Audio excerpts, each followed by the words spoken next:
Nike is no longer dominating the running market as competitors swoosh in, grabbing the attention of avid runners. On Friday, the company reported its worst sales day on record. Stock prices plummeted 20% at $75.37. So for more on this, I'm joined by Axios senior business reporter Hope King, who has been reporting on this story. Hey, Hope, it's really good to see you. I mean, I got to tell you, when I was looking into this story, one of the first thoughts that I had is Nike's a running brand. It more and more feels like more like athleisure than anything else. But, what's happening with the Nike brand? Why is it falling behind its competitors? Yeah, you hit the nail on the head, and it's good to be back with you. Well, because of that sentiment, and yours is not alone, the company has fallen behind in one of the hottest areas of consumer sports right now, which is running. This is something that really took off during the pandemic. We all needed our mental health walks. We all took up jogging, right, in our free time. But what consumers have been saying is that Nike has really not reached out to them in the same way that newer brands like Hoka or On have. And so as a result of that, they were getting served ads from these newer brands. Nike wasn't marketing right toward these runners.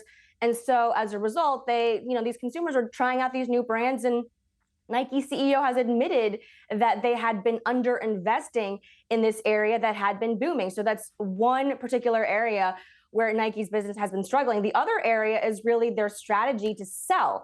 So a couple of years ago, they decided that they wanted to pull back from retailers. That wholesale business they wanted to kind of shift away from to a direct-to-consumer market and marketing strategy, because they felt their brand was strong enough. They could sell directly to us. Well, that hasn't panned out as the economy has shifted, because people have wanted to save money. They wanted discounts. And where are you going to get those? Well, these wholesalers are really offering that. So those are the two biggest reasons right now internally that's really driving Nike's business down.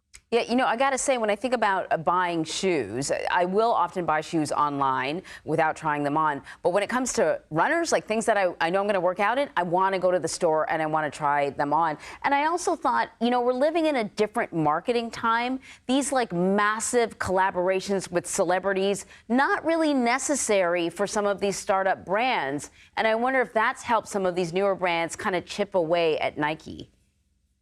Yeah, I think the pace of innovation, to your point, is something that investors are very worried about when it comes to Nike. They're not coming out with newer products at the pace of these younger brands, right? They're splashier. And we know with younger consumers especially, they want to try something different than their sisters, their brothers, aunts and uncles. Right. And, when you've got Hoka coming out with like these new cool colors or the designs, and you've got Roger Federer, backing the company here on screen, that provides a different sort of marketing boost, a different angle, if you will, to these companies that are coming out and competing with Nike. So then what's Nike doing, if anything, to, gain back its stronger position in the market? Well, they're promising that they're going to innovate faster. They have tried to cut down on their costs, and I don't know that this will happen, but I do think that leadership will be in focus, whether they have the right people in place or not.